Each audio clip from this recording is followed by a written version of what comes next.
Noi crediamo nella formazione, un tassello fondamentale della vita professionale delle persone, perché attraverso di essa possiamo crescere e imparare, sentendoci in questo modo valorizzati e supportati.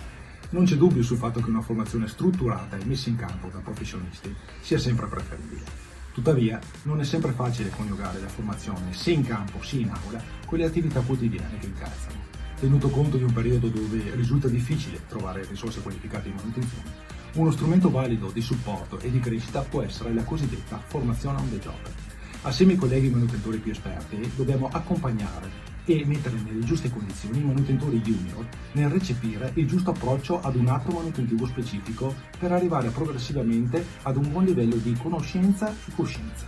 Se questo accadesse con una certa continuità, i benefici sarebbero apprezzabili. Un saluto, alla prossima!